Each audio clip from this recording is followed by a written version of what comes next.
Hey, welcome back, man. We're here with another week here at the Randall's Corner, man. We got a great show here for you in store, man. We got great 7-on-7 work that we saw this weekend here down in New Orleans City. Man, we got college football that we're bringing to you, and then we're going to bring one of the most elite organizations out here, 7-on-7, that we got in Baton Rouge, F3. Man, we got the head guy here with us, Ken Anio. Man, we got four of their guys, stud guys that they have, the whole team pretty much studs, but we got four of them here in the building tonight. Here in the Around the Corner. It's a great show, huh, Andy? Man, I tell you what, Coach. We've been around the state. We've been to Houston, Dallas, New Orleans. We've just been everywhere since the last couple of weeks. Man, we've been traveling. We've been traveling. We put some miles on. Hey, but you know what? This weekend was pretty good, though. I mean, we was down in New Orleans. We was on our home turf. We saw a lot of great football. We saw F3, who's in the house tonight. We went down there. We got interviews with Slime U, who's out of Mississippi, New Orleans area. Yeah. We went and saw EPS Blaze and talked to the coaches over there. Coach Franklin, you got to meet the coach from LCCP. Yep, man. It was a lot of great teams out there. It was a great showing overall. Yeah, they had key teams from Florida, California, all Florida. over, man. They came down. Competing, man. It's 7-on-7 right now is killing the game right now. It's getting the guys the exposure that they need and the reps that they need. Last year they got canceled. This year it's rolling. It's up strong, and I'm enjoying it. I am too. Real quick, we're gonna take some house cleaning. On live Facebook, or on the top right hand corner on the live thing, just click the little bell. That way, every time we go live, you get notified. We go live at the games and stuff. That way you don't miss no action at all. So click the little bell in the top right hand corner. Definitely don't want to miss the action. Yeah, you don't know where we might pop up live. You just never know. Out the gate, in fact, I don't know if I'm gonna mention where we're gonna be at this weekend.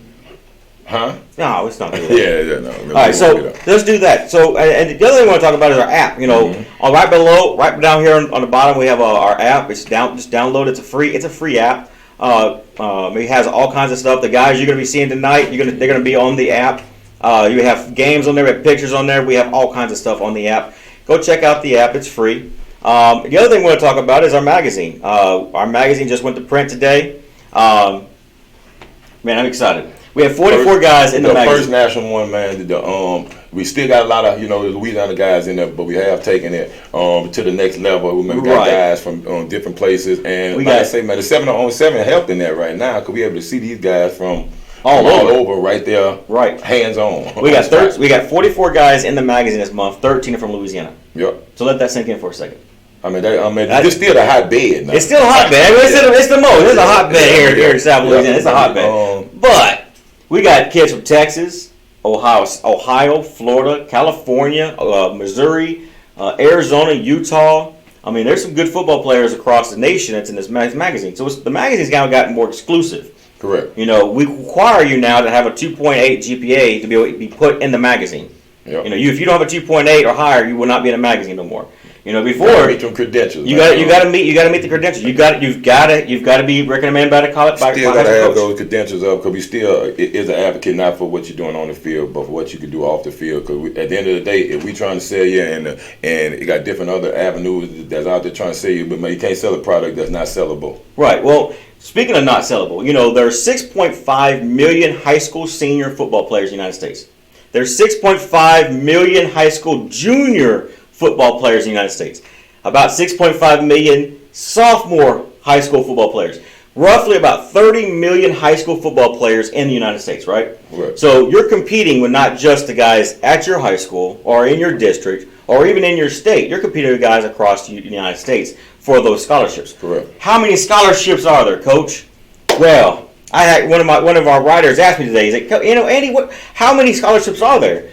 Well, I actually did the numbers. I looked it up. So there's 130 FBS teams. FBS teams only allow 25 scholarship player per year. FCS, there's 128 FCS schools. That's D1 FCS, lower tier. 127 schools. They're only allowed 15 full scholarships per year. D2 has 169 college football teams. They're only allowed 12 scholarship football players. NAI, there's 96 NAI football teams. They're only allowed up to 12 scholarship players a year. Right. JUCO teams, there's only 65 JUCO football teams in the United States. Now teams in California, they don't offer scholarships. Okay. So you might as well subtract half of those schools don't offer scholarships at all. The other half they only allow so many guys from outside the state. I think Mississippi, you're only allowed 12 guys from outside the state.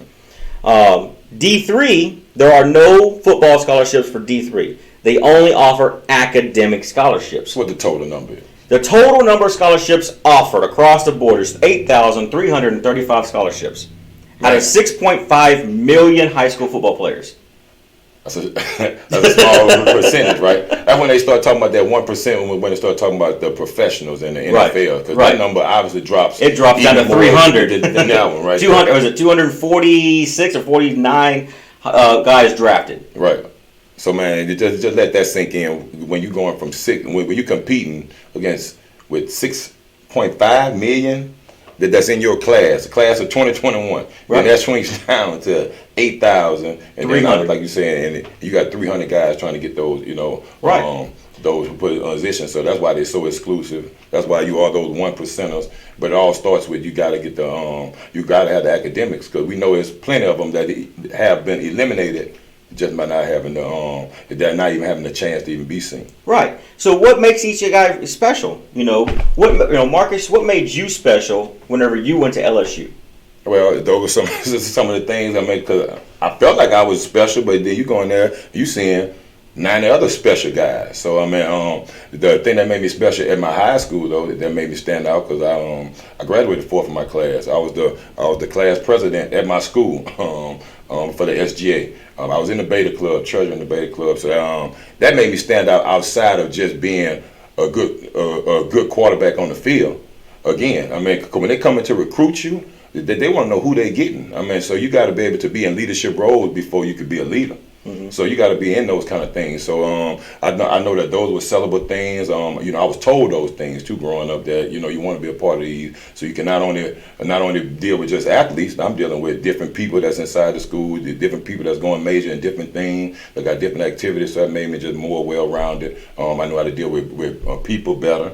So those are some of the things that I used from high school that made me special. Well, let me ask you this. It was able to just carry over. Were you ever late to practice? No, I mean. Were you ever in detention? Well, the thing, and I say that's a hard thing to be a leader too. Because now, if I'm calling myself a leader, I got to do everything right. Because the minute I don't, right, then I'm a hypocrite almost. So I got to be pushing myself to do that in order to have the people follow me. Let me ask you this: were you ever in the back of the line? You can't lead from the back unless I'm trying to push somebody else up. So what you're saying is that what made you special. You were a 4-star prospect coming out of high school. You went to LSU. You went and played in the NFL. You've got those credentials. What made you special was the guy you was always leading from the front. You did what you were supposed to do. You went to the next step. You led not just your football team, but your high school class. You were in the student government. You went and did more than what was required. Right, man. So you went above and beyond. And those are the things when you're trying to go and be at that D1 level. Those are some of the things that those guys and certain positions that they looking for certain things too. I mean, maybe if I went a quarterback, that probably wouldn't play as much. So I mean, knowing the position, knowing what you're signing up for, and being able to carry those things out. Well, going forward, you got to have a 2.8 GPA to be put in the magazine. No more 2.0s, no more 2.5s. You've got to be a sellable product. You've got to be able to go. You've got to be able to play football, but you also got to be able to be a sellable product. So when a coach says, "Coach, what's his GPA?" Well, coach, he has a 2.0. Coach, I can't recruit him. So simple as that. It's simple. Yep. So a 2.8 GPA from now on. 2.8. You got to make yourself competable, because you're not competing with guys in Louisiana no more to be in the magazine. Right. And it's stretched out. It's kind of stretched out. The numbers that you just talked about, man. Right. The numbers thing, now you become a numbers game. So, man, showing it early. I mean, I just think that's going to take it to a whole nother level, and hopefully push the standards up. Yep. Do our part, baby. That's it. All right. So we got that covered. So we hope you guys enjoy the magazine this month. We want you guys the magazine to be out. It's at the print shop right now. We're having Fox Litho print it. It'll be out probably on Thursday or Friday this week, so we'll have it in your hands hopefully by Saturday. It'll be mailed out either Thursday or Friday this week. It'll hopefully be in your hands by Saturday or Monday. Definitely go on there, get that. There's a lot of great articles on there. We got our interns going out there. That's getting some great articles. They're getting some great field work in there, man. Yep. We got competitions going on in here, man. with the person with the most views. Evan was at the Battle of 707 this weekend, and He had 1,000 video clips. Come on. Man, I'm not going to sleep for 3 weeks. I'm telling you, how much video he took on the film. Yes, sir. Yep. I do want to give a shout out to Corey Miller with Athletic Soldier, Guerrilla Warfare here in Baton Rouge. Check them out. Their athletic apparel, Guerrilla Warfare, athletic wear. Yeah. They sponsored the show tonight, so we're going to give a big shout out to Corey Miller. Big shout out, man. Appreciate you, big Corey Miller, coming through. So go check out Corey Miller. Go to athleticsoldier.com and check out his clothes he does. His own clothing line, Coach. Yep, man. Actually, you're wearing his ball cap. I got his hat on, man. Yep. Definitely, man. Repping in here, man. Definitely check him out, man. He's doing great things in the community with the youth. He's doing a lot of great things right now. He actually has his 7-on-7 program he's doing. They played last week in Houma. Yep. With down south. Yep, man. So doing it actually, he was on the show last week. He was on here. Yep. So moving forward, we got college football, folks. College football here in the middle of March, man. Hey, it's wild, but I know that when we started this back in September, man, we said that this thing's gonna go 18 months, almost 365 plus. I mean, so man, that's what we got. We got McNealy State. Came up short there against that. That's a big rivalry game there. You got Southeastern there. Southeastern pulled it out 20-25.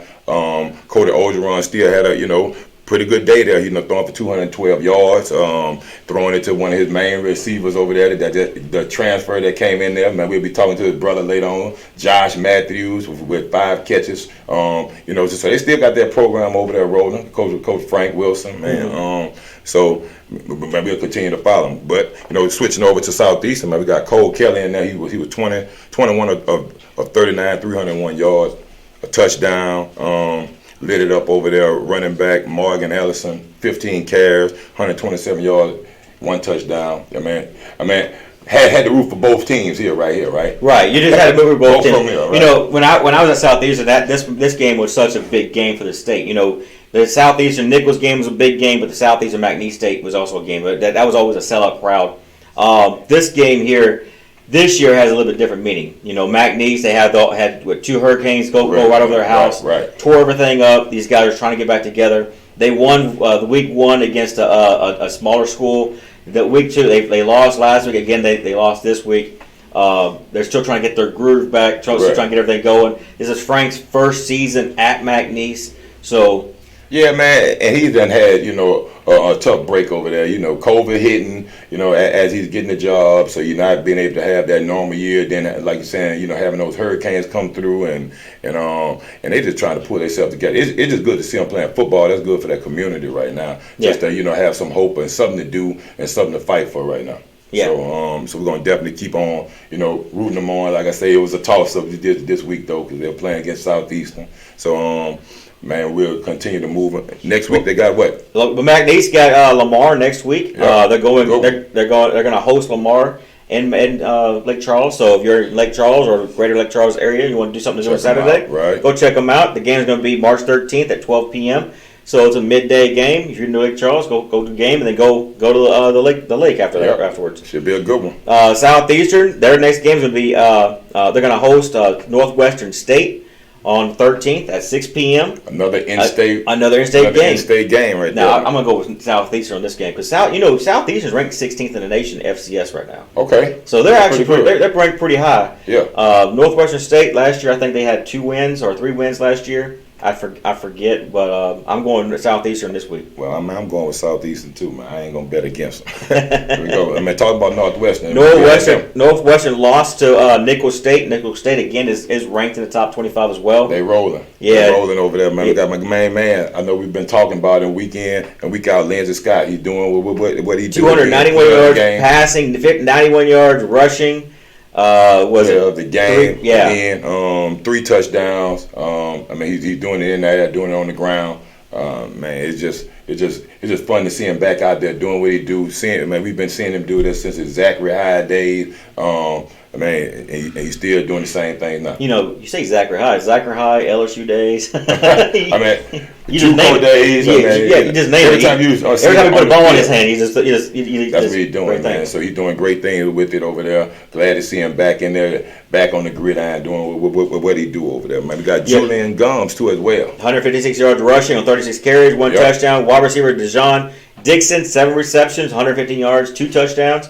So Nicholls State's just rolling. They're machine. Right now. Yep. You know, Nicholls State and South, they're 2 machines rolling. That's gonna be a good one. Yeah, I'm looking forward to that game later on. That's gonna be a good one right there, man. We're gonna definitely have to highlight that one on the schedule and be at that one. Full coverage. Nicholls State will travel to Sam Houston this weekend. They're going to take on take on Sam Houston. That's going to be a good game. Sam Houston moving up next year to the WAC, which is going to still be FCS, but then they're going to be FCS for like 1 year, and then they're going to move FBS back into the FBS. They're moving up. Yeah, so that's big. That's big. Well, you got Lamar. I think they're to it. Yeah, I think Lamar, Stephen Allison, Central Arkansas, Sam Houston. They're all moving into the WAC next year. They're going to play, I think, 1 or 2 seasons in the WAC, and then they're going to go back into the FBS. If you don't remember, the WAC used to be an FBS program. Correct. They went away whenever in 2012 or 2014. I can't remember which year it was. Yep. They went away. I think that's what Boise State, Louisiana Tech was in it. Right, yeah. Boise State, Louisiana Tech was in the WAC. They went WAC dropped football. Now they're bringing football back. So you got Southeastern, Lamar, Stephen Austin, a couple other, and Central Arkansas, and a couple others are going to be moving into the WAC. That's a good deal. For them. I never knew that. I never knew that the WAC just shut down. They shut down. They shut down completely. La Tech went to Central Conference USA. Boise State, who at the time was in the WAC, they were beating up on Oklahoma and Georgia. And, the Fiesta Bowl and the Statue of Liberty. Right. They was all in the WAC. The proposal to his girl. Yeah, all of that. They're still together. I don't know. I have to ask my buddy who's probably watching now, Sean. Are they still together? Yeah, that's a good question. But yeah, that was nice though. But the WAC is coming back. It's going to be about 2 years. So those teams in Texas are all joining. So this matchup will be the last matchup as 2 conference foes. Gotcha. Sam Houston has been the champion of that conference for a long time now. It's about time they move up. They've got everything they need to be an FBS program. So this matchup is going to be a great matchup this weekend.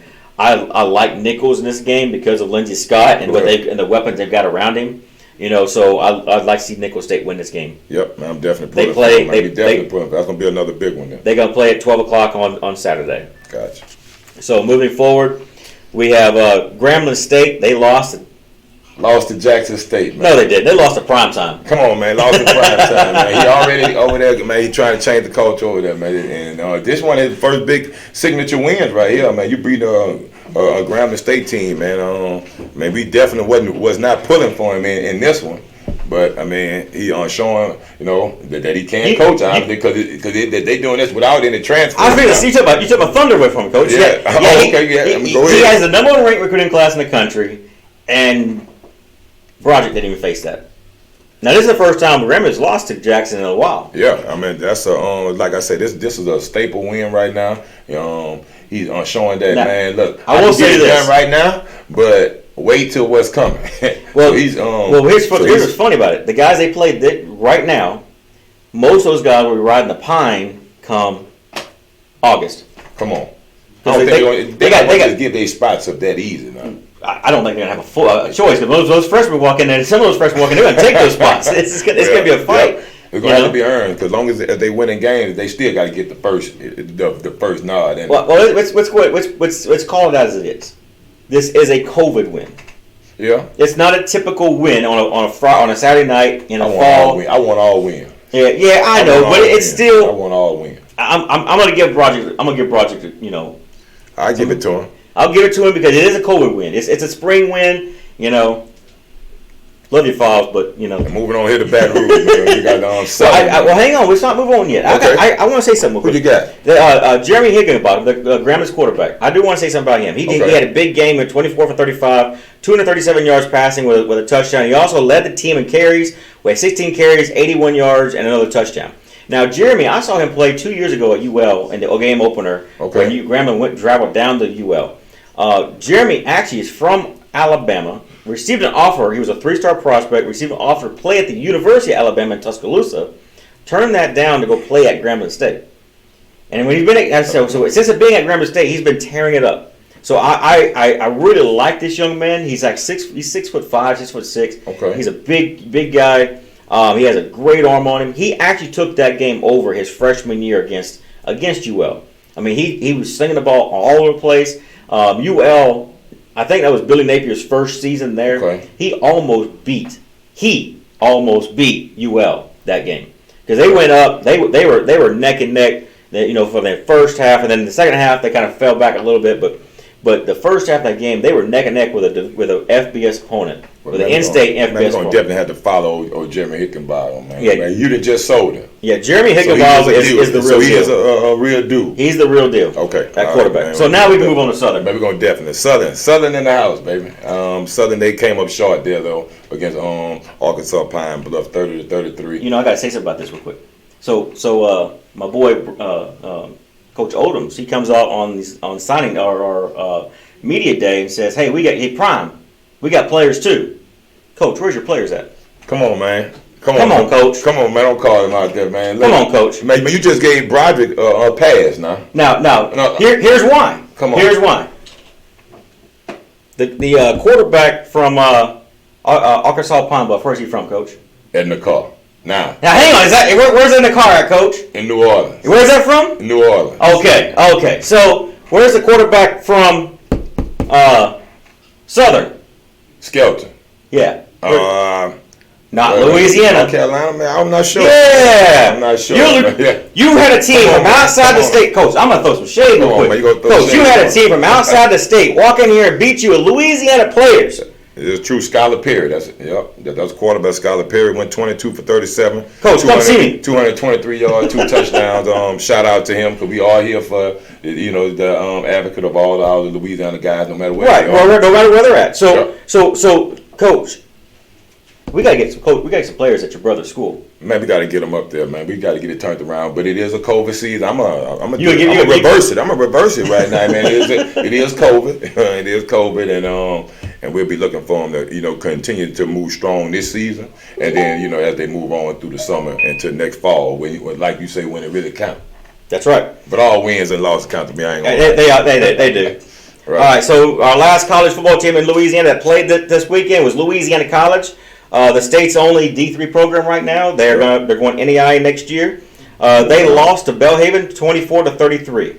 Now I do want to say something. There's Sal Palermo, who's from Live Oak, right up the road. Correct. He is still chunking that ball. Quarterback over there. He's sophomore quarterback. Yep. I watched him over there on Live Oak, and I also saw him play in the Red Stick Bowl game. Mm-hmm. And man, he was throwing it over the field, man. I like to see that young guy be able to keep his career going. I know at one point he was trying to see what decision he was going to make and what direction he was going to go. I'm glad he landed at Louisiana College, and we get to cover him and watch him for the next two more years. The good thing about Louisiana College, they're really young. They got a lot of sophomores, a lot of juniors, a lot of sophomores, and freshmen, and juniors. That's where the meat of their players are at. Or they're really young. Right. Most are starters. I'm trying to say. So I'm looking forward to seeing them play in the NAI next year. I've seen a lot of guys they've already brought in. Mm-hmm. They're going to be a very, very good squad. So moving there, that would give them those 12 scholarships that we talked about earlier, right? Okay, yeah. Yeah, that gives them 12 scholarships. Now, let me back up. Let me say something real quick about those 12 scholarships. Yes, NAI allows 12 scholarships. However, just like D2 allows 12 scholarships. However, they're bringing in more than 12 players. Oh, right. Definitely. So they split those scholarships up. They can split it up. Pay for your books. So you get a $600 scholarship, pays for your books, and that's a football scholarship. They can have 4 guys on one scholarship. Oh man, okay, well, so that make it a little different. But if you had that guy though, but you only have one full scholarship, right? So it can be broken up 4 ways. So they are bringing in more players, but they only have one scholarship. They got money though. Right. They got some money. They got something. They got some money for you, man. But the rest of that, you better have some grades. Right. Because you got to get that academic money. Otherwise, you're going to getting that loan. Yep. So that's that financial literacy right there. Yep. I like. So we'll be back real quick. We're going to take a quick 15-second break, and we'll be right back and get started on our 707. Yes, indeed. Louisiana, football is year-round. At Louisiana Gridiron Football, we're more than just a magazine. Our mission is simple: bring you the inside scoop on the teams that matter most to you. Go to LouisianaGridironFootball.com and subscribe today.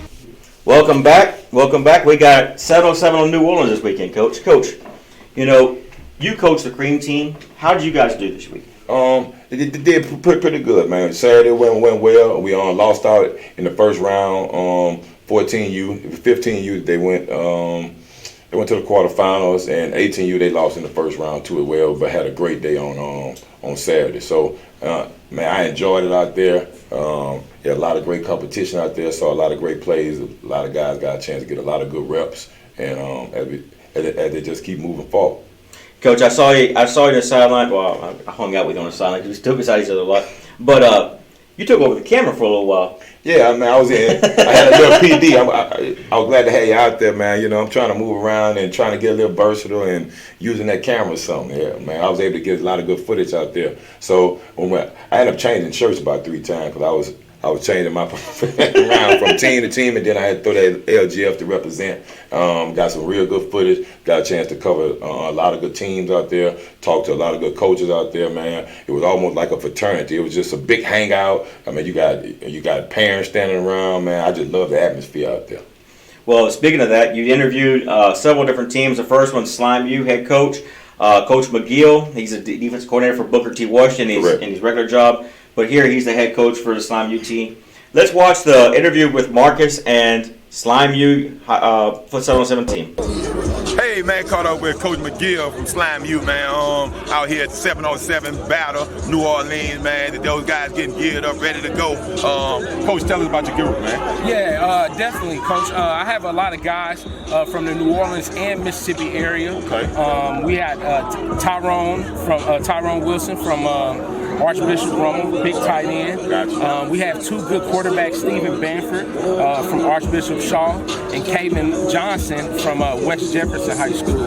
Can really throw the ball. Can really throw the ball, get it to the receivers. We got a lot of quick, shifty guys so we can get it out in space. Right. But that's just a little bit about us. Yes, okay, Coach, you talk about some of the places y'all been already thus far. I know it's kind of early in the 707 season right now, but tell us some of the pros and cons you've seen thus far and some of the places that y'all been. Yes, sir, definitely. Last weekend we went to Panama City. We didn't have the showing that we wanted, but we lost by 2 points in 2 of our games. One of them to the champion that won the championship. Okay. So we definitely have some uphills to go. But the guys, as long as we catch the ball and we play as a team, they're definitely going to come together. The Panama experience was good. We faced a good gas crew team that we competed with. We also had a scrimmage in the city with a few of the city teams, and we actually went 3-1 during that. As long as we capitalize, man, I think we're forced to be reckoned with. Got you, Coach, man. I know this 707. I know when we start talking high school coaches, man, it's nothing but a drill for us. But you see the game is growing. More quarterbacks, more skilled guys, especially from down south, are starting to get noticed. And you mentioned some of those guys. So what are your thoughts on the 7-on-7 game? How it is going along with the real actual football game? Yes, sir. So it's definitely evolved. In the years that I've been doing it, just in 3 years, it's evolved. It's becoming big on the recruiting platform, especially with the virus against coaches, college coaches, and 247 and rivals and Louisiana Gridiron. The opportunity to see those athletes before they get to high school. It gives kids who might not get an opportunity at their high schools or if they're at a small school to showcase their talent on a national scale, man. So it's definitely great in that aspect. It's big that you said that, man. Yeah. That's what I always speak about. A lot of these guys, well, I ain't gonna say a lot of them, but some of these guys go into schools that don't throw the ball that much. Yeah, so if they playing those positions, they never really get a chance to get that exposure. And this is some of the things they're doing. Coach, so what's up for you in the fall, man? Give us some of the things that we can expect to see from Coach McGill in the fall. Yes, sir. Yes, sir. So I'll be taking over the defensive coordinator role at Booker T. Washington, New Orleans, Uptown. Yes, sir. So I'm very excited about that, man. I've been in the city, played in the Taz and the Pan Ams, man. So I'm definitely excited to take my expertise over there, man, and work with those guys. It's a great group of kids over there, man. So look out for them, man. We got some kids. Yes, we sir. saw him last week. What scheme you plan on running over there? 4 down, 3 down? No, I'm gonna run the 3 down. I'm gonna run the 3 down set. We got a lot of different pressures that we might bring. Got a lot of hybrids over there. Yeah, we got a lot of hybrid backers over there. We got a lot of hybrids, and that helps, and that plays to that 3-4 scheme. Yes, indeed. You know, so we're excited about that. Man. Got you, man. Yes, Man, we appreciate you, Coach Yes, sir. coming through and around the corner, man. We're Yes, gonna sir. definitely over there at Gridiron Football. Follow you guys Yes, sir. all season long. And we're gonna be looking for some great things up in that defense over Yes, there. sir. Fuck the team, man. Yes, If you're in sir. the area, man, go check out Coach McGill. He got some great things going on, boys, football and outside of it. Look like you see what we got going on, man. Appreciate you again. Thank you so Coach. much. All right, man. Oh man, yeah, man, that was a good one right there with Coach McGill. Glad I was able to catch up with him. Man, he got some great things coming up next year for him. Moving on to Booker T. Washington, gonna be the defensive coordinator over there. They had a great showing out there. You know, had some kids. I mean, it didn't show up in the win column per se, but they had guys out there getting a lot of reps. It looked like they got some building blocks to do for the Slime View side of it.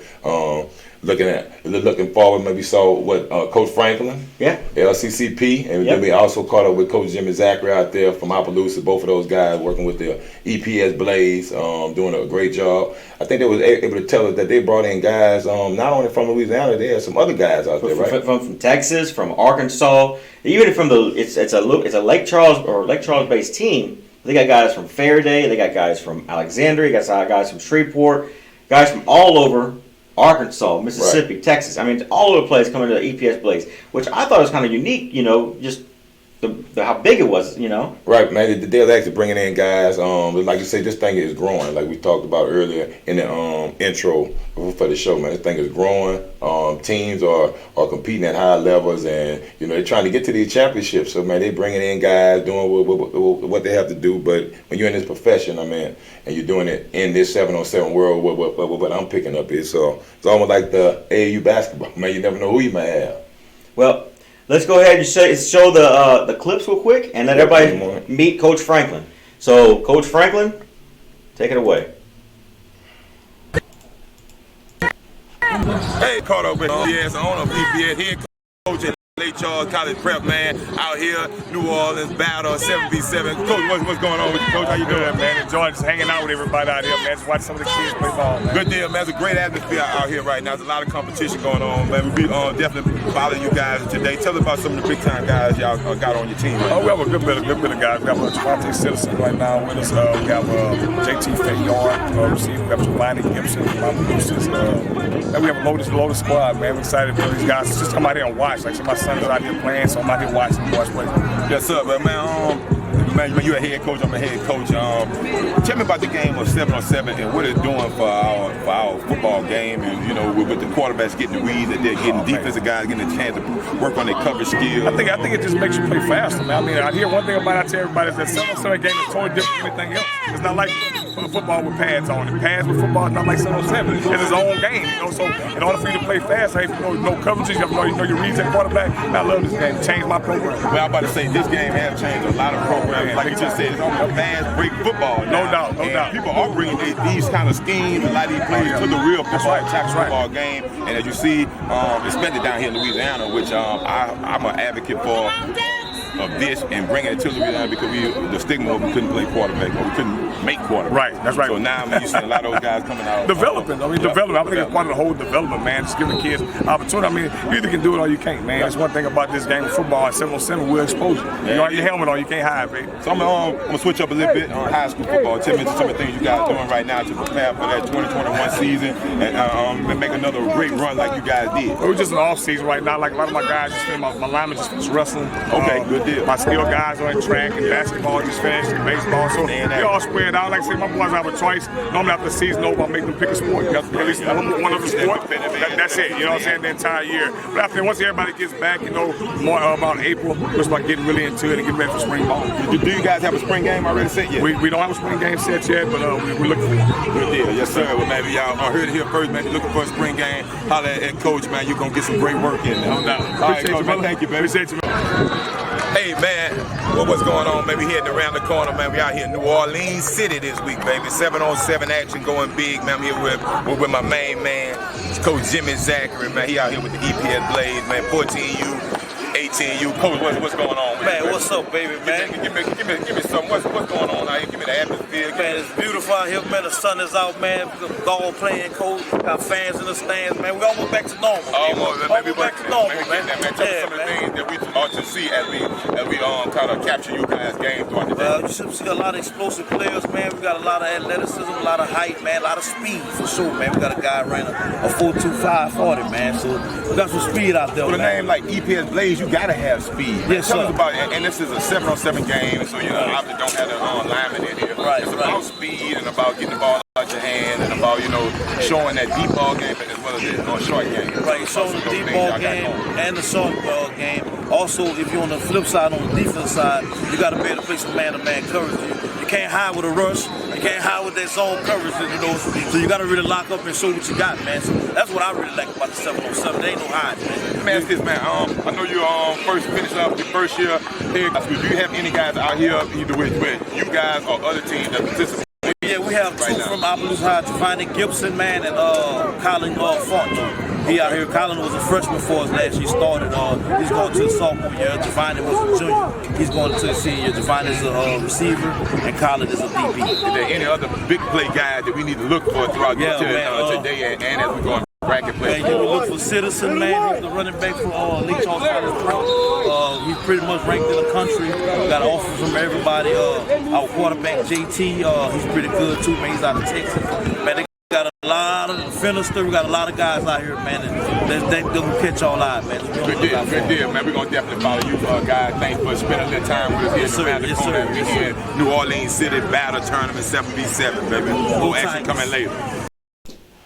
So, my main man right there, Coach Jimmy Zacher, man. Coach Franklin, man. Always great time, man. We had some battles in my first year at Woodlawn when he was the defensive coordinator over there at East Ascension. Now he just took over the head coaching job, and we actually had him here about 4 or 5 weeks ago. Yeah, about that. Yep, man. Over there at Opelousas, glad to see him out there handling his business back in his hometown, man, doing it up right there, man. We're gonna continue to follow that EPS Blaze, because I think they're going to be a lot of more of those tournaments that we're going to be going to as we go through the spring football season. Well, we saw EPS up in Dallas when we was up there. Yep. They had a good showing, and then we saw them again the other day, and they come out and showed out. Now I'm gonna throw one in there. They ended up losing the second day to Unity, which is AJ Samuel. We had him on there, quarterback from Carr. His they got their team Unity out of New Orleans. They actually made a great run out there in New Orleans, making it, I think, to the semifinal round. So, man, shout out to the Unity group out there, man. Gonna keep it rolling. But, man, we about to get on to our we're on the main event, so to speak. Right? I mean that, man. So, main event, man, taking off F3, man. We got great interviews that I did with Rohan. I was able to catch up with him right after that big bootlegger win, man. And he had some great things to say. Man, we're gonna watch that interview right here as it come up, and then we're going to be bringing on the main man, Coach Ken Anio. There you go. Hey, man, out here, man. We out here, New Orleans City, Battle 7v7. I'm here with my big bro, Rohan David, man, head coach of the 18U team, man. F3, they just finished 2 games. They got one more today. They 2-0 on the day right now. Looking to finish 3-0 and looking to have a great seed going into Sunday, man. Tell us about they 2-0 on the day right now. Looking to finish 3-0 and looking to have a great seed going into Sunday, man. Tell us about the day, baby. Oh, first of all, it's always good to see you, my dog. Yes, sir. Yes, sir. But man, listen, we always, second year into what we trying to do, M's, and when you play a team like the Bootleggers who's been around forever, you want to come out and at least have a good showing against them. And preliminary days, you've been involved with it. The first day round robin, so we're just trying to get our feet wet and get up. And these guys come out here and playing today, bro. They playing today. The tournament, Battles put on a great tournament, as you can see. But we 2-0, we got to finish strong. We got one more. That's it, man. I know right now y'all got a lot of guys that rotating in. Yeah. Got a lot. I know normally this Saturday is for that, where you can see what chemistry you can bring into bracket play on the ball, man. Is there any big guys that just standing out right now offensively that you see out there? Well, you see your guy out there, Ricky B. probably the player of the day, rolling right, throwing it up to Big Sampson, climbing that ladder. So, of course, you know, we got the Baton Rouge area kids that we you know, you got a lot of teams that bring these guys in from all out of the state, from different places. We are Baton Rouge based. We have Baton Rouge area players. Charles from Zachary is playing us behind off. Cam from Zachary is playing us behind off. Big Shelton's playing us behind off. I mean, all these guys coming out here, like you said, Ricky B's throwing it. We got U-High.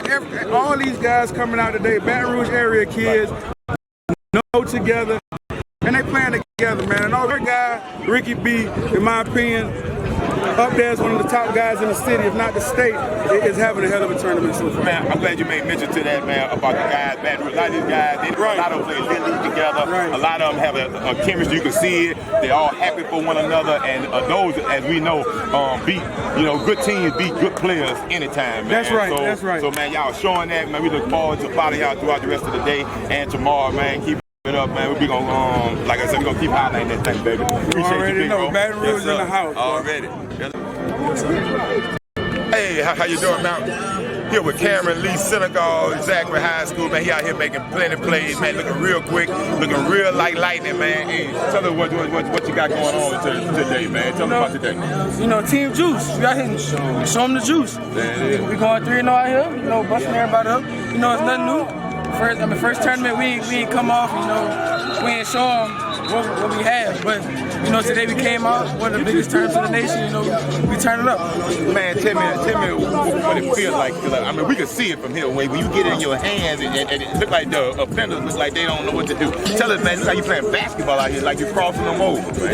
That's so when I get the ball, you know, quick move, put them on their feet, put them on their tail. You know what I'm saying? They don't want to do. I'm too quick for them. They don't want it. Like that, man. Look, man, my man Cameron Lee following, man. He got a lot of big things going on with it right now, man. We've been seeing him all day long here. We're gonna follow him tomorrow too as they go to bracket play. They about to finish the day off 3-0 today, man. Appreciate you, big Cameron Lee, man. All right, man, we back in here, man. We got my main man, Ken Anio, man, running that F3 over there, man. Get it in, man. What's up? First of all, man, glad to have you here in and around the corner, man. Feeling real good to have you in here, man. Tell us about the program. Tell us about the things y'all guys got going on over there. Man, first of all, I appreciate you having me, man. You know, what we're trying to do with F3 is, you know, build a culture of a brotherhood, you know. So it's pretty much giving the kids from the inner city, you know, a platform to showcase their skills, you know, whereas they probably wouldn't get those skills in this off season, you know, away from the high school, you know, doing anything else, you know. So that was the reason we kind of created this platform, you know, to kind of tie it into what the high school coaches are instilling in them, you know, and give them that opportunity to showcase it on the national scale. Good deal, man. I had a chance to kind of, you know, watch you guys kind of started up last year and then, you know, move on to this year. But I've been watching you, train guys for, you know, the last however many years, man, doing it from all levels, from the youth all the way up through the high school, college, and professional ranks right now. Right. So, man, you know, being able to have that kind of I guess you'd call it a gumbo, man, you know, so the younger kids can be able to learn and see things that, you know, and then you'd be able to use your older guys as teaching tools for those guys, right. Man. I just think that's all, you know, tying it into one, man. That's great right there. Right. F3 up and rolling. They got some great sponsorships. Tell us about some of your sponsors that you have. Well, we have been able to help you make this thing, you know, thrive right there. Right. Well, we have Shock Doctor, who is our main sponsor. You know, they're kind of new on the circuit with the 7-on-7, so we're one of the 6 teams across the nation that they actually fully sponsor. Okay. And then we have Jarvis Landry, who's a big-time donor, helps us to, you know, with 18U, helps us to get across the nation, you know, with traveling first class. And, you know, if you look at the uniforms that say Team Juice, you know, that's Jarvis' nickname, Juice. So, you know, we just want to represent our sponsors, you know, when we travel. So, you know, everything we do from uniforms to apparel, anything we do, you know, we want to make sure we represent those guys well. Definitely, man. I love to see that, man. I love to see guys coming back, giving, because that's the full circle, man. Because, you know, those are guys that, you know, that was once in those same seats, you know, looking for guys, looking for somebody to give that hand. I don't even want to say hand down, that hand up, you know, and being able, that's the full circle, being able to, you know, go through the process and then give back to, you know, plant those seeds, man. Glad to see that. I was down in Dallas. We was in Dallas, man. We saw how y'all pulled up nice, first class, tinted out, black man, that basically, being able to do that, that's the exposure that you definitely want to be able to get these kids, because if they are going to that next level where, a lot of them have that potential to do, that's how they'll be traveling. Right. So you got to get used to that now, what kind of edit, I don't know exactly all the things y'all did while you're on the trip, but those are those opportunities that you traveling as a team that you might not get at your high school, traveling out of town. So, those are just things off the field that, I know that you guys are giving. Man, we watch the things you do in the classroom with them. So it's more than just, going to these tournaments playing. Man, tell me more about that familyhood. Well, one thing I try to show them, just growing up, I didn't have that positive figure. I did with my dad, but like as far as just having an athlete, somebody that I could have related to more, I didn't have that, so everything that I learned, it was along the way. So one thing I try to show them that it's not about me, it's about you as an athlete. How do you brand yourself as an athlete, So, hoping that, all these guys that are going to go on to play at the next level, that they see what Jarvis did. They see what Danny and Russell Gage are doing as far as giving back, So hopefully, once they hit that level, they look back and say like, dang, that was a real help, so, they turn around and bless the next generation, not me as the trainer or the mentor, but, just giving back, to give those next generation kids even more opportunity, so that's kind of how I visualize it, and when I set out to do what I'm doing, it didn't start as me having a plan to say I'm gonna train kids, I'm gonna train pro guys, and I'm gonna do 7-on-7. Like it just came about, and it's the next group of kids y'all about to talk to, they're the main reason why I did 7-on-7, so they kind of pulled me into it, putting them on the circuit last year, it kind of opened my eyes up to a lot, and they benefited from it. So, I just want to keep, giving them, so whenever they get to that level, they're able to give back. Man, some people, pray for blessings, but I kind of watch you, and and guys like yourself, you always kind of ask yourself how I could be a blessing to others, man. And that's the main thing. Tell us about, when did you know you had that gift of being able to do the training? Because man, a lot of people go out there and train, but you got to be able to not only train a kid on the field, you got to be mentally being able to get it, get what he need mentally, and being able to, like you say, being able to touch guys like Russell Gage and Danny Johnson, and the relationship with Juice, and I know plenty of guys that from colleges, from all the way down, man. Those guys come to you because because they can go anywhere, but for one, they gotta trust you. Absolutely. They gotta trust you, and they gotta know that not only the workout that's gonna be on the paper, but who gonna push me inside these workouts. Absolutely. And I witness that thing. So when did you know you had that gift of being able to teach and give those that good motivation? Right. Well, I mean, it came over time, because when I look back at when I first started training, some of the stuff that I was doing that, now looking back, it didn't make sense, but I had those guys, the Danny Johnsons and the Russell Gages who believed in what I was doing, me as a person, so they stuck with me. So those guys pushed me just as much as I pushed them. Being in the atmosphere with great athletes, it's me headed to a training session thinking like, how could I get this kid better? How could I take this kid from already being an elite athlete to another level? So that's more me studying the game and more, studying their position, and, how could I translate these drills over into game type atmosphere, so along the way, just like anything, if it's something that you're gifted to do, you can always find ways to get better at it. So over time, like it just grew to that point to where, it is now, and it didn't come overnight. I've been doing this since 2012, and I told my wife the other day, I said, had somebody told me in 2012 it was going to be almost 10 years before you could get to the point where it's really taking off, I would have probably stopped. You know what I'm saying? And I wasn't doing it to, in a sense of to blow up or to be known as this guy. It just came over time, but just looking back, all the stuff I went, going through, with doing it, I probably wouldn't have believed that it would take that long. Yep. Well, most things that do, man, it take about that long when you're doing it. If it's gonna be something that's gonna last, what I'm saying, not just that pop up today and gone tomorrow. So those are the things that last, man. I like watching the process. Like you said, I've seen some of those things. And I've seen how you've been creative to make some of those drills relate to the actual field drill. A lot of people could do drills, but you can't get it to relate to the actual game. It don't matter. And I've seen some of those clips where Russell Gage doing some of those same training moves in some of those sessions. Then you could pull the clip up. That same move, the same mindset that he had while he was working out doing those moves. And it translates over, man. So, man, we definitely, behind that, and man, we're gonna be looking forward to, seeing some of those guys go to the next level. But we're also gonna keep following this F3, baby. That man, that thing rolling. Y'all went 3-0 on Saturday, going out. Man, I think y'all look like one of the better clubs out there. Tell us about the process that you see going on. This, I think, the second major tournament that we've seen. I know we've seen it in Dallas. Yeah. And then I know y'all had a round robin, and then but actually you had your own round robin, then you had another round robin that you played in. So y'all had games, but tell us about the process that you see. I know guys are like you always looking to see. It ain't about wins and losses always in a column. Right. You know what I'm saying? It's plenty of wins and losses inside of the game. Right. Well, just a move from last year. Going into, like I was telling Coach Roshan Matthews, last year we went in. I was building a football team. I didn't realize 707, the sport of 707. A lot of coaches probably don't, like it because they don't understand it. But it's more for skilled players. So last year we built it up as a football team. We had real linebackers. If I was building a football team, we probably would have had one of the best. So I kind of got a chance to kind of get in and study it. And me, I'm a person that if I'm gonna do it, I'm gonna study it and see how I could be the best. So this year when building the team, I had specifics that I was looking for. We brought in. We had Walker Howard, who's LSU commit, who came over to play quarterback. We knew we wanted to get length at the wideout position, length and speed. So we built that thing to fit. And then on the defensive backside, I wanted length, tall corners, long corners that could run.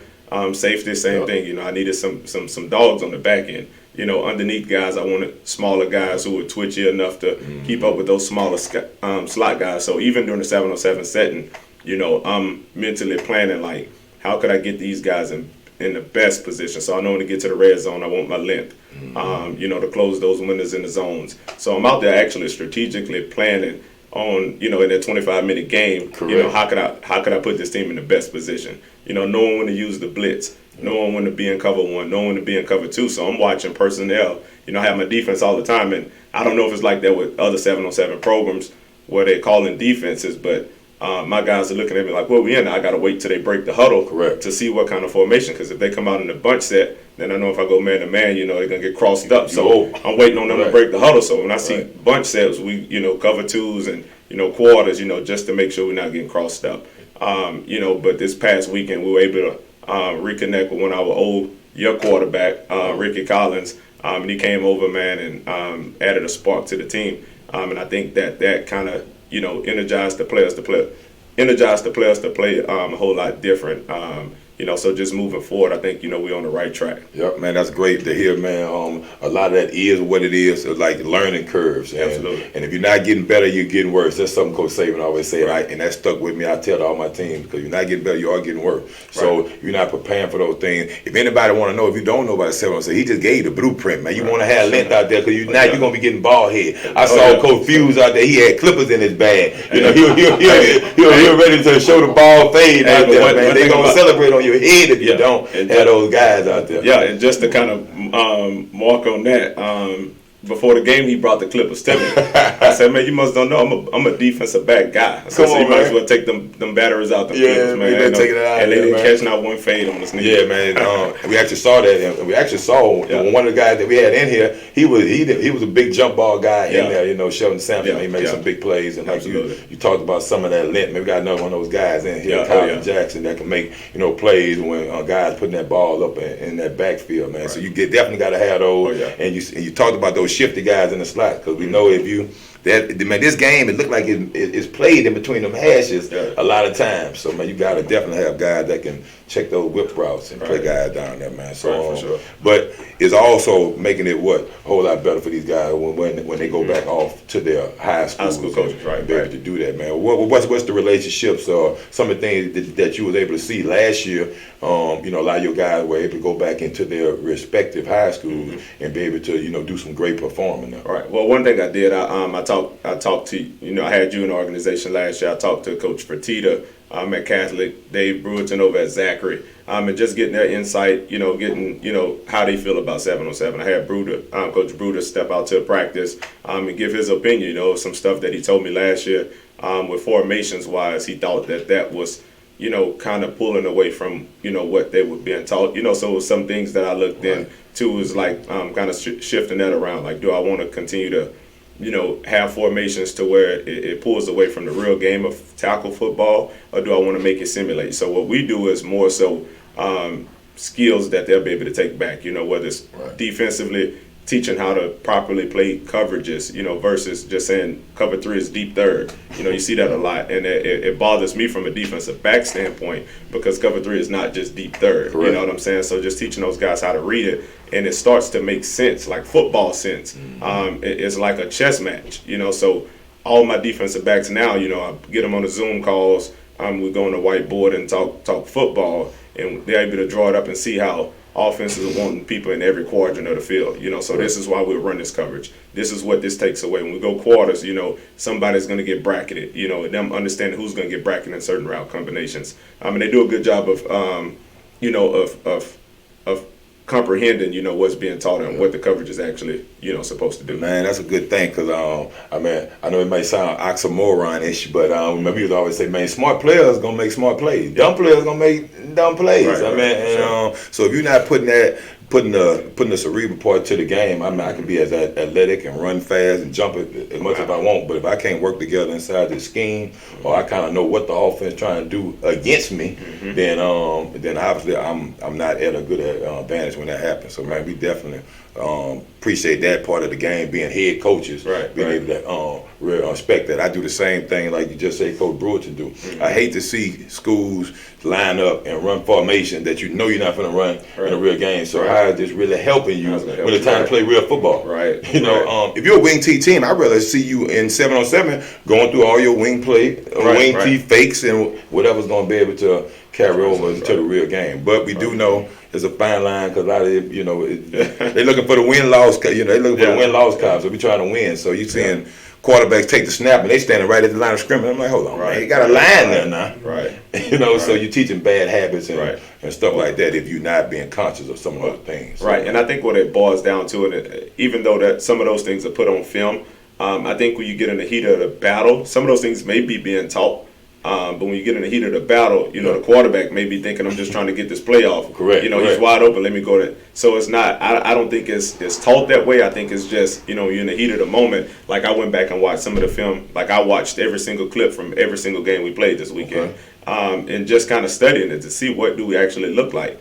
Who's doing what. Whether it be a guy stand, too high in his press technique or rolling back on his heels, or whether it be, a guy getting too much depth in his pedal, or guys running the routes at the same depth. It's not being taught that way, but if it hits the social media of them running that route, you're going to get blasted, by the fans. So it's like, try to clean it up as much as possible, but just know, what you see on those clips, a lot of times it's not being taught, We're going to run, so just putting that out there, because I know I saw an argument yesterday about 7-on-7, and there was a bunch of people chiming in, saying that they hated it. And I had a guy, Charles Robinson, who actually got offered by UL Lafayette by the way he performed Saturday. So 7-on-7, it does help. It provides that opportunity to help those kids with exposure. Definitely, man. It gives you a chance for them to see your real skill set right there, live in person, almost like the basketball field now. I mean, normally in a football game, everybody way away from you, got helmets on, you can't really see what's going on. Now they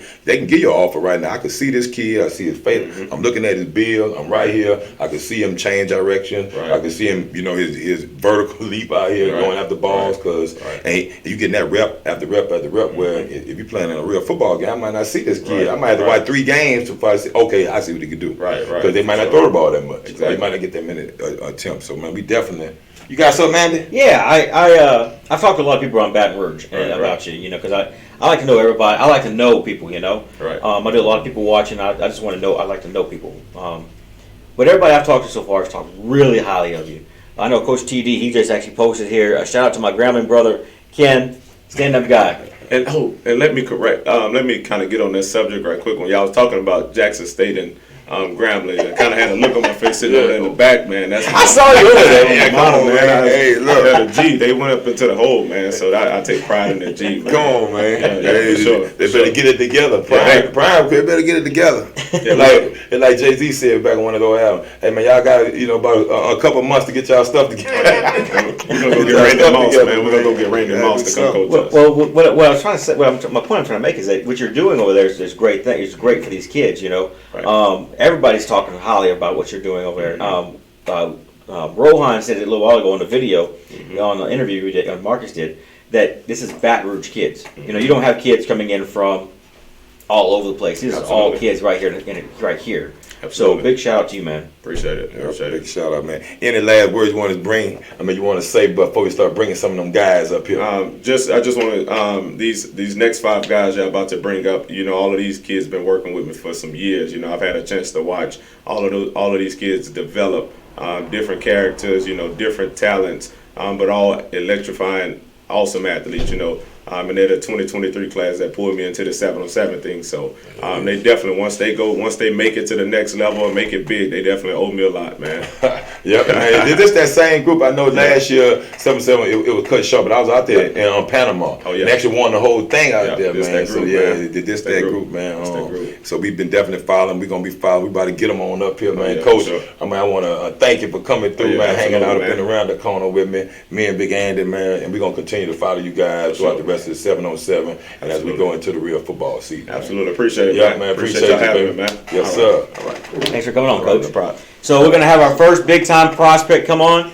I think you know this guy really well. He plays for you at Woodlawn High School. Jordan Matthews. We're going to let you watch his highlight film real quick, and you tell us, what do you think? Yeah.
What's going on, man? We're here with my main man, number 7, Jordan Matthews Island, sitting over here, man, sitting at 6'2", man. What's going on, man? Glad to have you here in the Randall's corner, man. Man, what's going on, man?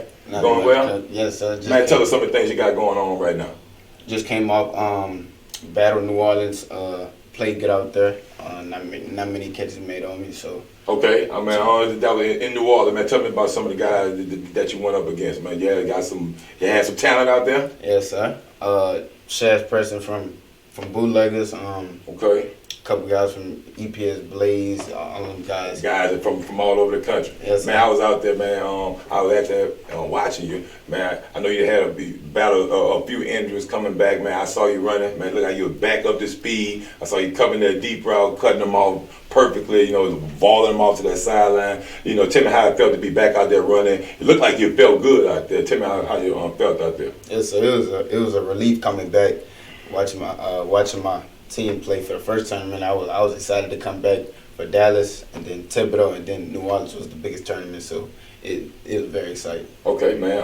Moving on to Woodlawn High School, man. Tell me about this year, first year starter, coming in, learning new defense, going from that 4-man front to 3-man. You know, tell us about Coach Broussard and the DC stuff that they got going on. Yes, sir. I think it helped very much. My teammates retained it real good, and I think it helped us a lot during the season. Then he's Dutchtown, Catholic, and I think it just helped us overall as a program. All right, man. Coming in, switching that base coverage, I'm able to talk a little bit more about this right there, because I know about this process some already. I know moving from the more so of a closed middle three, cover three look, to more so this year, Coach Broussard coming in, using that open middle. Tell us about y'all base coverage and some of the things that we had put in for this season. I'm gonna put you on the board right here, but let's go, man. Explain it to me. So I'll draw a couple routes up. Tell us about it. Tell us about the coverage. Well, corner has flats. I need to start from the name. Cover 2. Palms is the coverage. Palms cover 2. All right. So the safety will have over top of this corner, all this half of the field, and then this safety will have this half of the field, obviously. Okay. And then you got the corner playing the flats. All right. And then this corner playing that flat. So I'll draw a couple routes up. There we go. You got. And it's a palms coverage, so that basically you want to say that's cover 2. And how are these guys working together here? Well, I'll just draw some routes up. Okay, I got you. Go ahead, man. So let's say this outside receiver going to vertical. Yep. And then this inside receiver is going on an out route. Okay. So the safety will what the corner will call a switch call, whatever you want to call it, and then loud enough to where he can hear it, and then he will get over top of here, and then the corner will stay in these flats. So okay, you say that's a switch call right here, right? Yes, sir. Okay, so we starting off right here. I'm guessing what you're telling me is you put him lined up on 1, he on 2, and once this combination comes out, that's when you give the switch call. Yes, sir. Okay, give me one more combination. All right, I'm gonna rest work. So it pretty much sounds like you and that safety got to be on y'all communication got to be on point, right? Yes, sir. And I think we do a good job with that with Coach Broussard. He helped us to communicate it well, and we have some pretty intelligent players, so we can do that too. You can give us one more combination up there. Yeah, I got you. Let's say this outside receiver does a slant route, slant like that, and then this inside one goes out. I call it in call. Okay. To let this safety or this backer will funnel back here, or this safety will come right over top, and then the corner I'll just funnel out with this out route. So I'll be on that. Okay, so y'all got this thing bracket. I like it. So y'all got to definitely be on the same page right here. Yeah. I heard you say about the switch call, and you also talked about this linebacker bracket. It looked like y'all guys pretty much got that play sealed off. I like the palms covered. Look like you guys can kind of switch it up depending on y'all combination, man. Tell me some of the things that you're gonna be doing this off season to get better going into your second year starting as a cornerback. Working with Coach Ken Anio that just came off the call. He working with me on my skill work and explosion. Then I work out at Woodlawn. Coach McCray, good strength guy.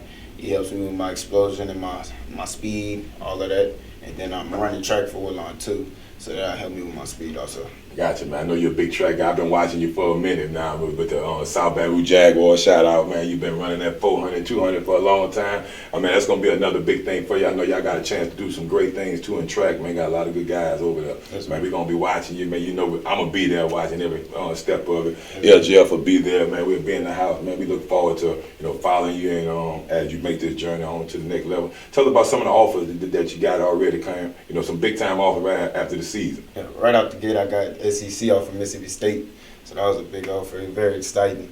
And right after that, 3 days later, came Virginia. Okay. And then a month after that came FAU.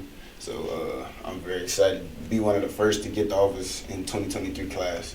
Gotcha, man. Hey, look, again, like I said, man, we're going to be following you. I mean, the sky's going to be the limit for you. Look like you done grew another two inches over there, man. We're going to have you on that island over there. I know Coach Broussard is going to definitely use you over there to shut down any of these #1 receivers, and that's going to be your forte. I know as you go on and you pursue some great things, man. You ain't glad to have you in my other house right here, man, in the Randall farm, man. And like I said, and man, you got something for him? Yes. What makes you special as an athlete? I'd say my length, my height, and my speed. I'd say that correlates to the guarding these big receivers during the 7-on-7s and during the season. So I think that's my special. All right, what do you bring to a college football team? I'd say my lockdown coverage ability and my length also, just like in my mindset that I got a very high IQ, so I think that really. Yeah, Good job. Good deal. Well, man, I was just about to let you go, but then when you start talking about covering big receivers, I know we got one of them in the house that's in the district. Yes, sir. Tell me about that matchup. How you feel about that matchup moving forward for the next 2 years? Big Shelton Sampson. Big matchup right there is gonna be the key matchup that week, so I gotta prepare, and I go against him in practice, F3 practice. Boy, it's gonna be a chess match then. Yes, sir. Yes, sir. All right, man. Again, man, glad to have you, man. Again, we're gonna look forward to seeing you and following you out through next year and the next year after that, man. 2023. All right, man. Good, The man. next one up is going to be Shelton Sampson. So here we go.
All right, man. Here, man, we're another big time guy in the building, man. Standing up, looking like about 6'5", as you can see, man. Standing up here, number 6, Cali High Curry Dogs over there, man. State champions in the building, as you can see it, man. Glad to have you, man. What's up, Big Shelton Sampson, man? What's going on with you?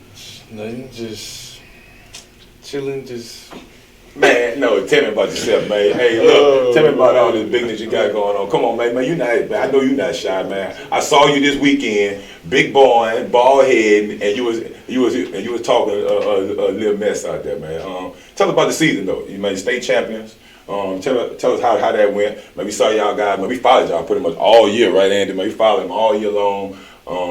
Man, you guys played nothing but the best. Tell us about that this past season. I mean, well, obviously it was a good season. We won state, and we got better as the season went along. Like, we lost back-to-back games to STM and Carr at the beginning, but then we picked it up and started beating teams like Kadiana, Ruston, Brother Martin, and man, that's a lineup right there, man. You ain't gotta say no more, man. That's a lineup right there, man. You guys didn't. Hang on. You also beat up on somebody else. Just I want to throw this out there, Coach. Who that? Starts with, it has a big W on it. No, don't worry about that. Man, you see, he didn't mention them, so man. Yep, man, we definitely seen you play this whole year, man. You saw some plays that you made. Man, tell us about the big play that you made. I think it was Brother Martin, right? Big play at the end. Was that one of those plays Coach just said, man, we going to number 6 is do or die? Well, yeah, it was pretty much the whole game. Because, I mean, I had talked to Coach, like, the Sunday, like, we got Sunday practices, so I talked to him the Sunday, like, before that whole week. Because, I wasn't getting the ball and nothing like that, so we talked about that.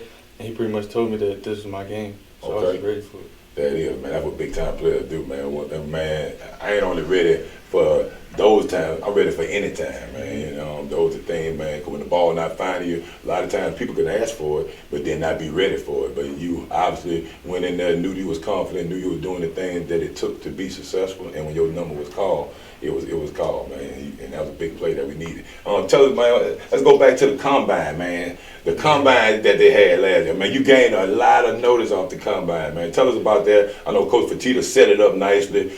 All the camps were pretty much, canceled out, and Coach putting that on. Tell us about that day. I mean, obviously it was a big day, running 4.35 in the 40.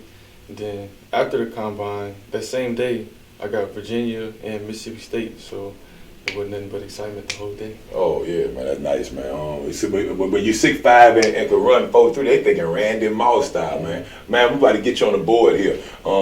Man, we want to get one of your best plays, best formations. Give me something when Coach calls this, you know, okay, I know this me and his own. When we ran this state championship, we ran it like 3 times, but we actually threw it up like the third time. So we got boom. Okay, X receiver. You at the X right here? No, I'm over here. Okay. 6. Then boom, they got F right here. Then so quarterback send. So they got, if it's man coverage, then we send him in motion. Then if he run with him, then they leave me in the corner on the island by himself. And I just got to fade to the back of the end zone. Boom, that big boy fade right there, man. The ball head fade, yep. I mean, if you was on my team, that would definitely be the play call right there if it's one-on-one over there. Tell us about some other routes that you like to run over there if you see that one-on-one coverage. If they're coming to fade, tell us about, do you got a big slant in you? I mean, I can run a slant too, but give me one more route, one-on-one route where if Coach called it, I know that's money. Post. Boom, post. Just like that. Got you, man, over the top right there. But man, look, man, we've been following you. We're gonna continue to follow you. I know you got 2 more years over there, Kylin. Tell us about, I know y'all just got a new coach over there. Tell us about some of the feelings that's going on over there. I know y'all coming off a big championship, losing the coach, but bringing in another state championship caliber coach, man. Tell us about the atmosphere and people's thoughts over there right now. Yeah, and then, I mean, it was obviously mad. Well, not mad, but like disappointed when Coach Tita left or whatever. But that's good for him going to college, next level. But we just got a new coach, David Semino, I think Monday, Tuesday, something like that. Yeah, yesterday. And so, I mean, he came and talked to us, and he seemed like just as good as a coach as Coach Tita, if you ask me. Yep. Then, There it is, man. I know he's gonna have some a little pressure, filling them shoes of Coach Petita, but man, like I said, I know he's a great guy, ready for the job. I've been following him since me and him was both offensive coordinators. He was at Central High, I was at Scotlandville at the time, man, and I followed him, man. So I know y'all gonna still be on that same track. Andy, what's up with it? You're a big guy. You're 6'5". You're running 4.3 40. What is something else that makes you special? What does a college gonna get when they get you? I mean, my speed, my length. You said that already, but I think my just ability to go get the ball wherever it's at. You don't have to be a fade, just any other route. If it's in my radius, then it's mine. There it is. There it is. But that's what they want to hear, man, because they looking for guys like you, especially with the spread game where it is. If anybody leave me one-on-one, that should be money over there. And, man, we saw you this weekend, and that was money. We saw you making plays all day long, Saturday, making plays on Sunday. And we're going to continue to watch our guys throughout this spring and as you go into the football. Any shout-outs you want to give? Shout out Coach Petita, actually. I mean, you looking for that Louisville offer? Man, just joking with you, man. Yeah, man. Shout out to Coach Petita, that is, man. Man, he came down here, had to electrify him. We know he's gonna come back down after all the talent he just saw here, man. He probably gonna be coming back to you, get you, man. So best of luck to you moving forward, man. We gonna continue to watch you and cover you, man, as you keep making these great plays and these great runs to the dome. All right, big dog. All right, man. Appreciate you. Hang on. So next up is going to be Rayy McNealy from Denham Springs High School. Big time prospect here, Coach. We saw him on Saturday as well. Yeah. All right. Go. Come on up, baby. TJ McMillan.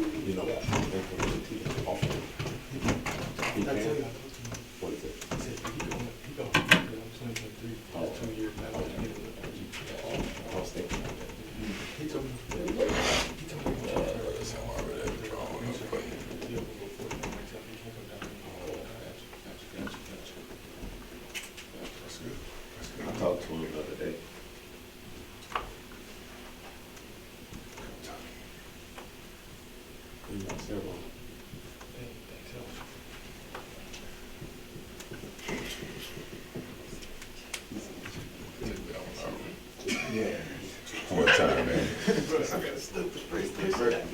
One more time, man.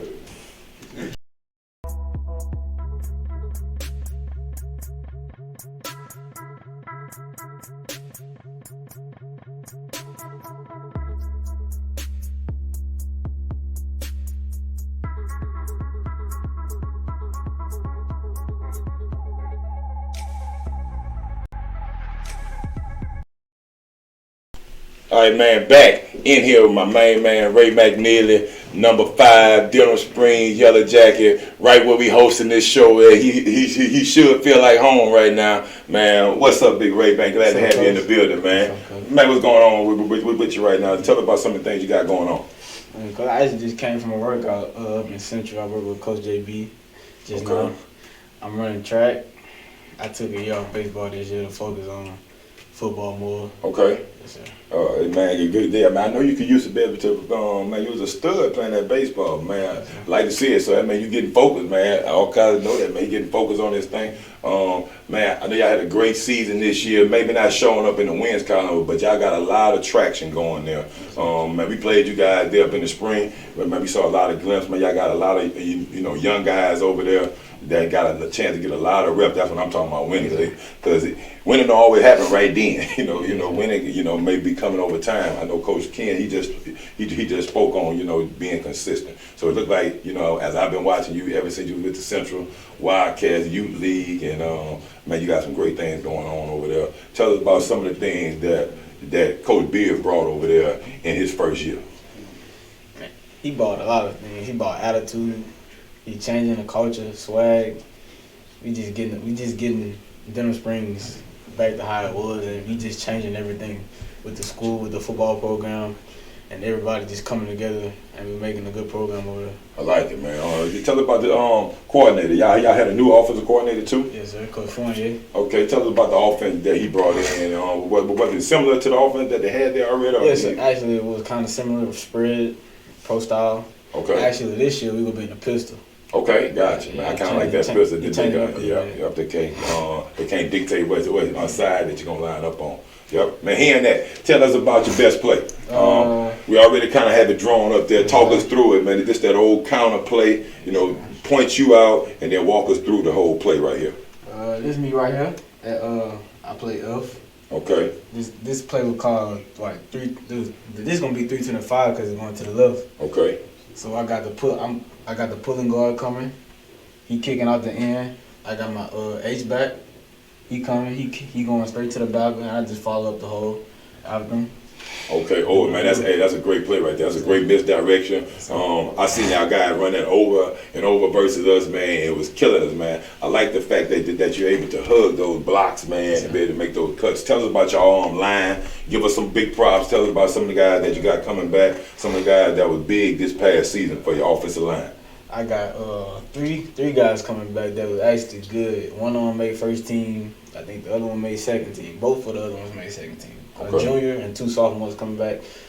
My left tackle actually just got an offer from FAU the last week. Okay. Yes, sir. Good deal. Well, man, it sounds like you got some guys up there that's going to be able to get some chemistry as y'all coming in. Like I say, man, I know y'all got a lot of good playmakers over there. Tell us about the quarterback that's in your class that's going to be at the hands over there going into next year. Yeah, Reese, he gonna be a dynamic quarterback. The way he can scan the field. He got a good arm. We're going to throw it around a little bit. Hopefully throw it to me this year, too. Yeah, man, just talking about throwing the ball right there, man. Man, we watched you this weekend, F3. We saw you in Dallas. We like how they using you, man. This game, it got to be helping your passing game going up, man. I see how they use you. Just tell us about some of those matchups that you have in the middle of the defense out there doing the 7-on-7. I like the matchups because I know I can beat you off the line. Like, I just know if you're going to press me, I know I got you. Either way you go, you can play off, you can play man. I know I my quick speed. It don't matter. I can go deep. I still can beat you. Either way it go. Favorite route. Yeah. Favorite route. You give me a favorite route. Probably the angle route. The angle route. Yes, that's where you setting that middle linebacker up, like the flat route and coming back. And once you catch it in the middle of the field, I already saw it, man. You're very dynamic with the ball in your hand, man. Man, we look forward to following you. Man, we gonna follow you. Man, I know you burning up a lot of traction right now. I know Coach Ken talk, big on you. Coach Beard, the time that I've talked, man, he's big on you and the rest of that 2023 class and some of the things that y'all gonna be able to do before you graduate from there. Andy. I've seen you play quite a bit through F3 and at Denham Springs High School. I mean, it's right 2 blocks from our office here, so I've seen you play a couple of times. You're explosive running back. You're fast and everything. What is something you bring to a college program, not football related? I'm a smaller guy, but I'm still a dog on the field. I don't really care. I don't really see size. I can run over you too. I'm not scared to do that. But I also, my favorite thing about me that I do best is I can catch the ball out the backfield.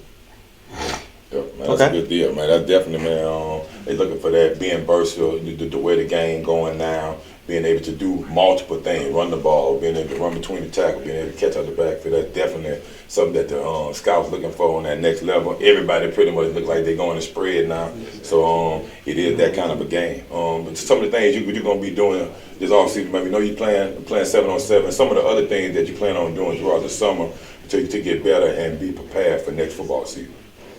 Work with Coach Ken, work with my other trainer that I go to now, Coach JB, and it's gonna get me better and help me with the game mentally and physically.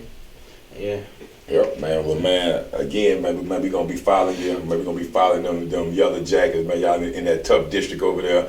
Looking to hope y'all competing for a district. I'm about to bring up a guy that you probably gonna see on the gridiron, wearing a different color up next, man. Kylin Jackson. Tell us about that matchup right there. He playing safety, you at running back. Tell me about that matchup in that 5A district. Me and Kylin actually met up a couple of times when we played him last year. Come on. Yes, sir. We actually went head to head like about 5 times in that game. Yes, sir. Yeah, man, that's good, man. It's always good, man. I always talk about football being that for eternity. The guys and memories that you're gonna have forever. So you getting able to make these memories with guys together and against each other, man. So that's the fraternity that we're building. That's the thing that's going on, man. Again, we're gonna follow you. I know it's gonna be a lot of great plays, a lot of big things to come from you, man. And man, we're gonna keep highlighting you over here at LGF. All right, baby.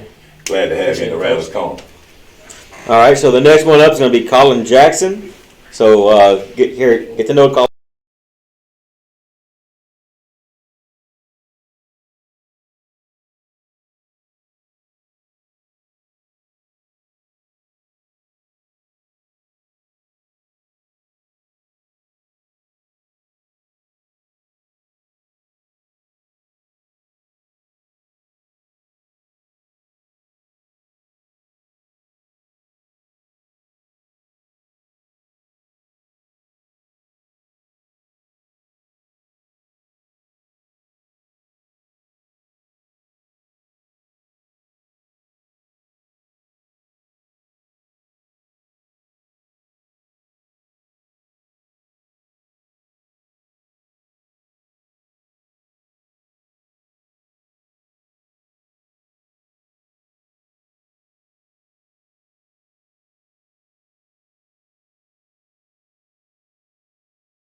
All right, man. Back in here, my main man, Kylin Jackson, straight out of Z-Town, Zachary High School.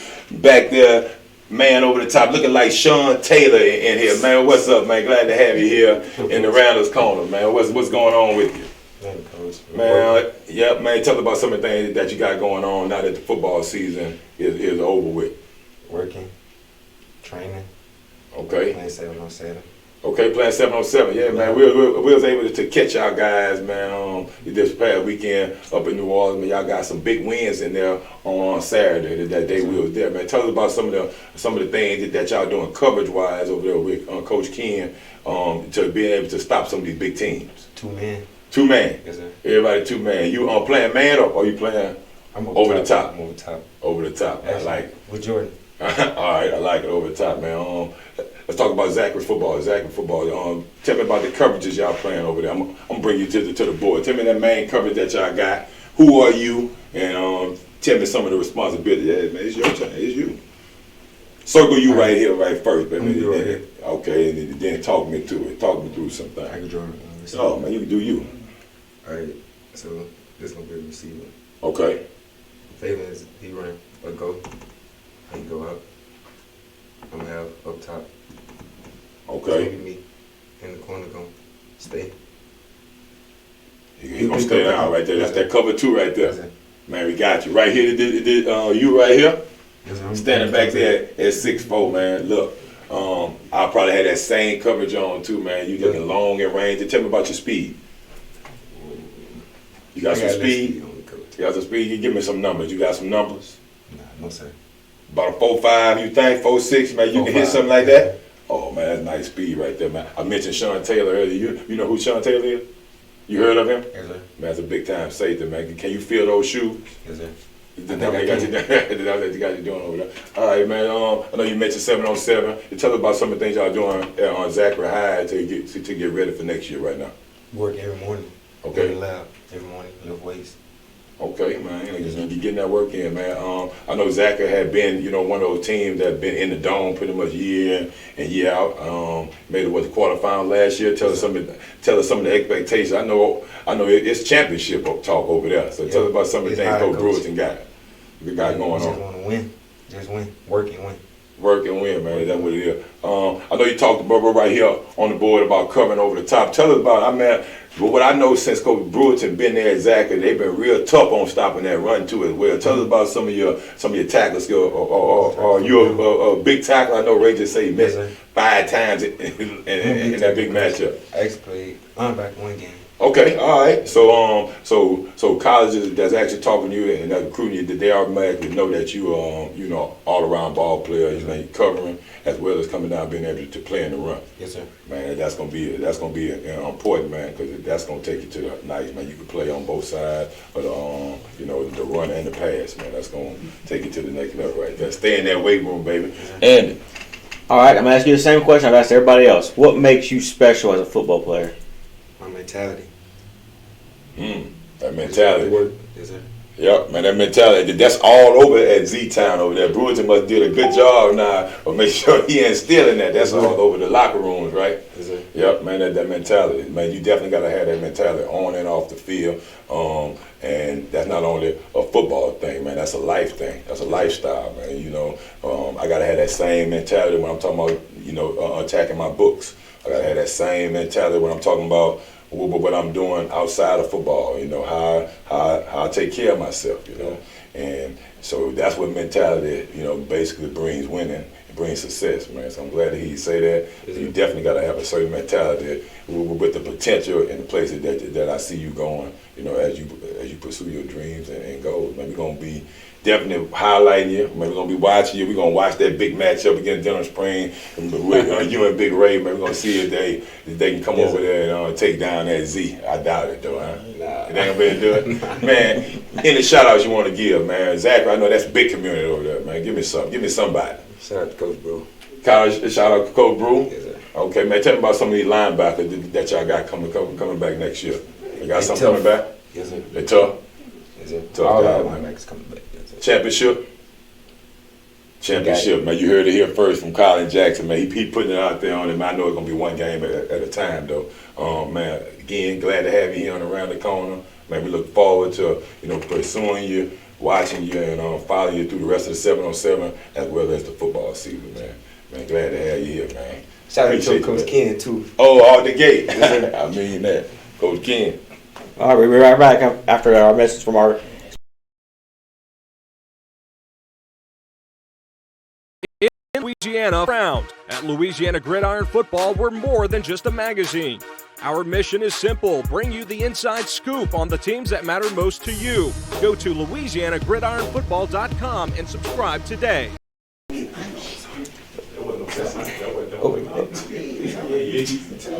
Hey guys, welcome back. There we go, man. So one more show here, huh? Another great show tonight, man. We had some great guys in here, man. We got some great things going on. If you didn't know, now you know, man. Got great guys down here. F3 in the building. Like you said, man, we highlighted a lot of talented guys, but a lot of Baton Rouge area guys too as well, man. It's hot out here. As you see, man, a lot of these guys got offers already. They're only in the 2023 class right now. There's a lot of good football going on in this state, and a lot of it can go to some of the things that's going on not only at the high school, like you just heard from Coach Ken. A lot of things that if you're getting with guys and he's touching as many guys as he's touching, and you got some other good guys out here that's training, but when you got that going on and the guys getting it from more than just one source, now they're being able to use those things, and as you see, it's paying off. The guys are getting offered. It's championships coming here more to the Baton Rouge and surrounding areas. So man, it's just a test for what's going going on down here. It must be in the water. It's going big. I think it's people like you. I think it's people like you that's getting out there and actually helping train these kids up. You went off and you set the tone back in 2000, going to LSU. You went to the NFL for three or 4 years. Mm-hmm. You had big career there. Then you came back to Baton Rouge. You coached at Woodlawn High School right out of the NFL. Then you went off to the Southern Lab, won state championship there. Then you went over to the Church Academy, started building that program up. They kind of folded a little bit. The school, right. the church sold itself. Right. Then you went over to Woodlawn High School. You didn't win a game your first year, but you built that program up. Last year, you're ranked in the state. This year coming up, I think you're going to be probably the number 1 5A team. No shade towards Zachary or nothing, but I think you're going to be the number 1 ranked 5A team. I think it'll be between you, Zachary, those big, West Monroes. So I think it's people like you, that here in this area that's really brought this together.